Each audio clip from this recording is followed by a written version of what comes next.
Bir mo'min bor, jim turishni yaxshi ko'radi. Yana bittasi bor, sergaproq bo'ladi. Yana bir odam bor, jamoat ichida odamlar bilan birga bo'lishni xohlaydi.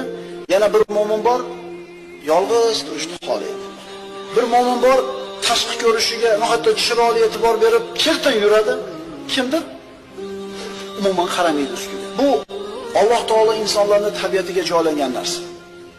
Shuning uchun payg'ambarimiz sollallohu alayhi vasallam aytadilar, odamlarda mana shunga o'xshagan fe'l atvorlarida aralashib yuringlar. Aytyapmiz, bu sergap, bu kamgap, bu qaysar, bu injiq, bu yolg'iz turishni xohlaydi, bu jamoat ichida turishni xohlaydi. Bu narsalarda bir-birimizni kechirib, xalqaro yashashimiz kerak.